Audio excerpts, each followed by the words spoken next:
ధ్రువ సినిమాలో stylish villain పాత్రతో తెలుగులో ఫుల్ పాపులర్ అయిపోయాడు అరవింద్ స్వామి. దీంతో టాలీవుడ్ దర్శక నిర్మాతలంతా అరవింద్ ఇంటి ముందు క్యూ కట్టారు. ఎంత కావాలంటే అంత ముట్ట చెప్పేందుకు రెడీ అన్నారు. అయితే ప్రస్తుతం తన దృష్టంతా తమిళ సినిమాల మీదే ఉందని, వేరే భాషల సినిమాలు చేయలేనని, అంతేకాకుండా తాను కొత్త భాష నేర్చుకోవడం చాలా కష్టమని సున్నితంగా చెప్పాడు స్వామి. అయితే దీని వెనక వేరే కథ ఉందని టాలీవుడ్ టాక్.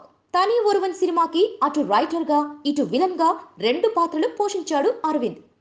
అందులో హీరోను డామినేషన్ చేసేంతగా ఉంటుంది అరవింద్ క్యారెక్టర్. కానీ తెలుగులోకి వచ్చేటప్పటికి చరణ్ను ఎక్కువగా ఎలివేట్ చేశారు. వాస్తవానికి అరవింద్ క్యారెక్టర్ కన్నా ముందే చరణ్ పాత్రకు సంబంధించిన షూట్ చేశారు. ఎడిటింగ్ టైంలో అల్లు అరవింద్ చిరంజీవి జోక్యం చేసుకొని సిద్ధార్థ్ అభిమన్యు క్యారెక్టర్ను తగ్గించేశారట. సినిమాలో తన పాత్రకు మంచి రెస్పాన్స్ వచ్చినప్పటికీ ఇలా కావాలని ఎడిట్ చేయడం మాత్రం అరవింద్ స్వామిని చాలా నిరాశకు గురి చేసిందట. అందుకే హీరోల డామినేషన్ ఎక్కువగా ఉండే టాలీవుడ్ లో సినిమాలు చేయకూడదని డిసైడ్ అయ్యాడనిపిస్తుంది. అయితే తప్పించుకోవడానికి కారణం కావాలి కాబట్టి తమిళ సినిమాలే ముఖ్యమని చెప్పినట్లు ఫిలిం నగర్ లో గుసగుసలు వినిపిస్తున్నాయి. Please subscribe. Hi, it's me Purna. Please subscribe.